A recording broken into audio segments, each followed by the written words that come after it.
Welcome back. I'm Stephanie Rule. You're watching MSNBC, and we are following several surprising developments this morning in the Russia investigation, including 3 new bombshells. One, the Justice Department confirming Attorney General Jeff Sessions did not disclose meetings with Russian officials during his security clearance as required. 2, new subpoenas for Michael Flynn. And 3, new reporting about Russian officials boasting about their links to Trump aides. Back with me, Malcolm Nance, Matt Welsh, and Jason Johnson. Malcolm, let's start with you. The Justice Department says Sessions failed to share the information that he met with Russian officials. This isn't necessarily a surprise. This is the reason he had to recuse himself 2 months ago. So what's the big aha here? He didn't think it was an issue then. Well, I think it's a question of documentation. They actually have a copy of the SF-86, or they've confirmed that the SF-86 is security clearance form. He deliberately withheld information from that. That is grounds for immediate termination of your security clearance in most circumstances. There is an entire mystery about Sessions and his contacts with Russia that is now, like many others, going from suspicious to sinister. I mean, people have got to understand why these people are hiding their contacts from Russia months ago, not real time.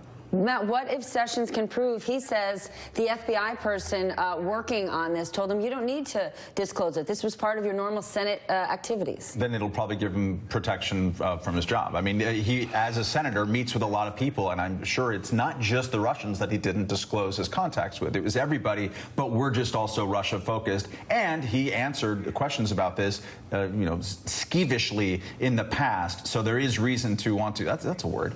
It's a word. I'm not sure if it's the right word. Skeevish, like skeevy is probably not the right one right now, but I'm going to give it to you anyway. Jason, let's talk about Mike Flynn's subpoenas piling up. How are things looking for him? I'm just wondering, I mean, the guy keeps saying, hey, I'd like some immunity, I'd like to be covered here. It seems very clear. If he's not going to give up information, if he doesn't want to give up his documents, they're going to go after his businesses. At some point, he's got to tell the Senate Intelligence Committee, look, there's something I can give you that's big enough, that's bigger than me, please give me immunity. Because at some point, they're going to nail this guy to the wall, and he needs to just come forward. It's not going to work with just these subpoenas. He's got to offer them something bigger. You agree, Malcolm? Mm-hmm. Yeah, I agree.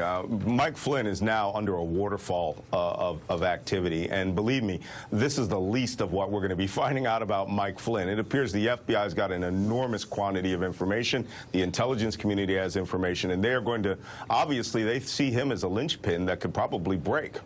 Is that why President Trump, in your opinion, Matt, doesn't break with Mike Flynn? Mike Flynn just knows so much information? Because time and again, people are saying, Mike Flynn, let's try to isolate it, bad hire. And the president not making that statement. And he is not someone afraid to turn on a friend. This is true. I think part of it is that Mike Flynn is not just a silo within the entire Trump organization. He brought in a lot of Carter Page, people like Sebastian Gorka, people who have been part of the foreign policy, Steve Bannon. These guys all sort of know each other, and they come from a same universe of policy and thinking out there. So maybe if you try to if you go after him, you're going to start seeing a domino effect of other people in the administration. That policy and thinking is not traditional conservative thinking. It's destabilizing. I want to share that new New York Times report out saying that last summer, Russian officials were discussing, even boasting, joking, that they could influence then-candidate President Trump through his advisors, namely campaign chairman Paul Manafort, who, since Sean Spicer has described him as a, was a volunteer, part of our campaign for a short time, as well as Mike Flynn. What does this reporting tell you? Malcolm? Oh, are you asking me? Oh, okay. Sorry. Well, I was quite shocked by this report, and I know that about 9 months ago I said at some point one of our Eastern European NATO allies is going to drop some very critical intelligence off a truck in front of the New York Times. I didn't know it would be a report like this. This is keys to the kingdom level intelligence. Whoever the source was for this, whatever the original source, if it's true, because I'm not sure that it's true, whoever it is, that source is burned. However, we got this information. But going right to the content of it, this is utterly amazing because it's an internal discussion about people who these Russians believe are their intelligence assets, who they believe that they can discuss or key in or play the finger strings of these two particular puppets and influence Donald Trump. This story is going to get a lot more traction, certainly if it can be corroborated.